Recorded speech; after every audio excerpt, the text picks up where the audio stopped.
Platinum is one of the world's rarest and most valuable metals.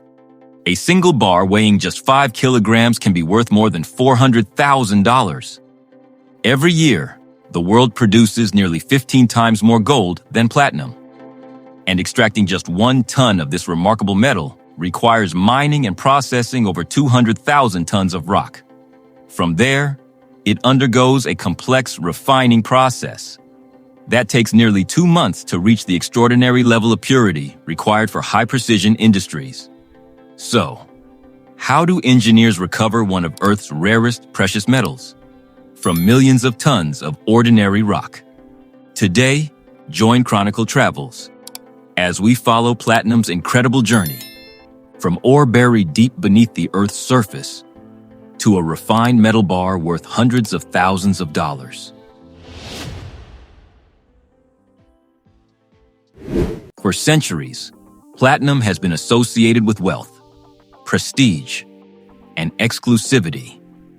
Unlike most precious metals, it naturally resists corrosion, scratches, and tarnishing, allowing it to retain its brilliant appearance for decades. These qualities have made it a preferred choice for luxury jewelry and other high-end products. Its name has also become a symbol of excellence around the world. Platinum is used to represent the highest tier of membership, premium services, and elite credit cards. Ironically, when European explorers first encountered platinum in the 17th century, they had no idea how valuable it was. While searching for gold, Spanish explorers discovered a strange gray metal that resembled silver. They named it platina, meaning little silver. Centuries later, scientists revealed its true significance. Platinum makes up only about 0.0005% of Earth's crust, making it far rarer than both gold and silver. It is also denser than gold, giving even a small platinum bar an unexpectedly heavy feel. Its exceptional durability and extremely high melting point of 1,768 degrees Celsius, or 3,214 degrees Fahrenheit, make it indispensable in medical devices, laboratory equipment, chemical reactors, and other high-temperature industrial applications. The automotive industry relies on platinum as well. Inside catalytic converters, it helps convert harmful exhaust gases into less harmful emissions. It is also used in producing nitric acid, silicone, and benzene, making it a critical material for modern industry. Although its market value changes over time, platinum has occasionally traded at a higher price than gold because of its limited supply and strong industrial demand. So, where is most of the world's platinum found? The answer is South Africa, which produces more than 80% of the global supply. In addition to platinum, it contains valuable metals such as palladium, rhodium, iridium, and ruthenium. During Earth's early formation, platinum's exceptional density caused most of it to sink toward the planet's core. Only a small fraction remained trapped beneath ancient volcanoes. Over millions of years, erosion gradually exposed these platinum-rich deposits, bringing them closer to the surface. Even so, recovering this rare metal still requires mining on an extraordinary scale. That journey leads to the Anglo-American Mogalakwena Platinum Mine, the largest open-pit platinum mine on Earth. From above, it resembles less a mine and more a massive wound carved into the Earth's surface. This is the Anglo-American Mogalakwena Platinum Mine, the largest open-pit platinum mine on the planet, spanning more than 6 kilometers and reaching a depth of approximately 245 meters. This enormous operation alone supplies around 1/10 of the world's platinum. Each year, it produces over 13 tons of platinum, valued at more than $400 million. Its biggest challenge isn't finding the rock, it's finding the platinum inside it. On average, every ton of ore contains only about 1.5 grams of platinum. As a result, producing 13 tons each year requires processing more than 88 million tons of rock. Handling material on that scale would be impossible without modern mining technology.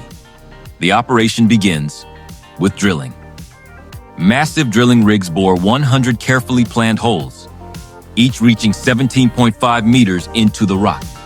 Every hole is positioned with precision to hold explosive charges that will break the ore as efficiently as possible. Before the blast, engineers carefully calculate the entire pattern to fracture an area roughly the size of 2 football fields. Once the countdown ends, the explosives detonate. In just a few seconds, nearly 600,000 tons of rock are blasted apart, breaking the ore body into fragments, roughly the size of a human fist, ideal for loading and transport.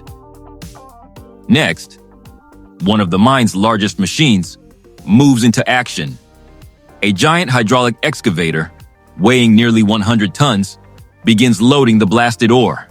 Each bucket lifts up to 100 tons of rock, allowing a massive haul truck to be filled in only 3 scoops.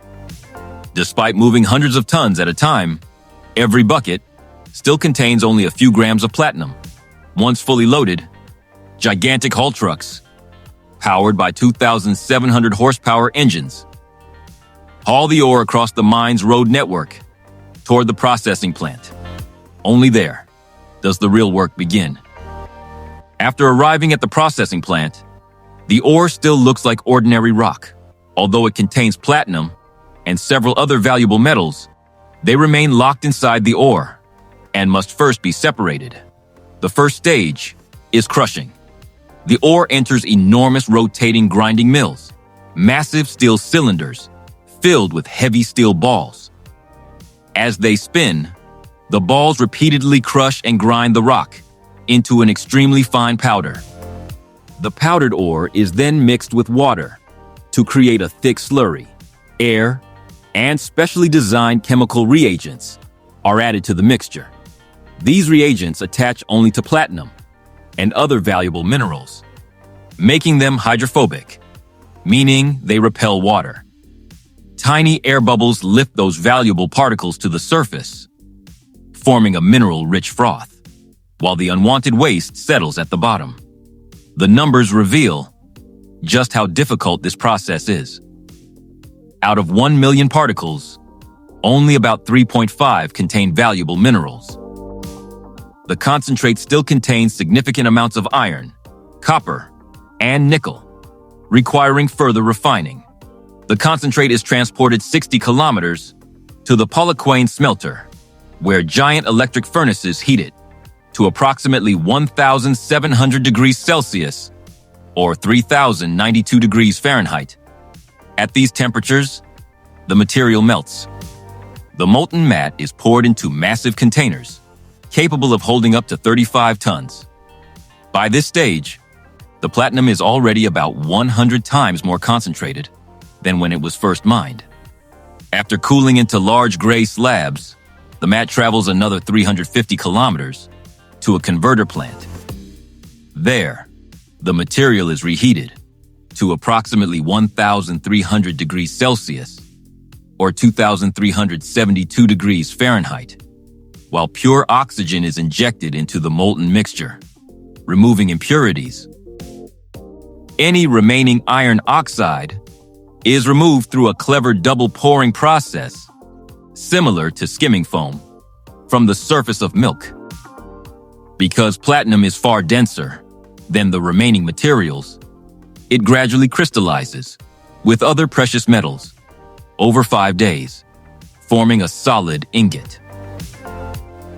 The final purification is performed by specialized chemists using hydrochloric acid and chlorine gas under high pressure and temperature.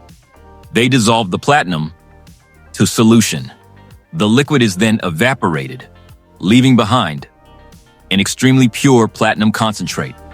If you enjoyed this video, don't forget to leave a like, share your thoughts in the comments, and subscribe to Chronicle Travels for more fascinating stories from around the world. Thanks for watching, and I'll see you again in the next video.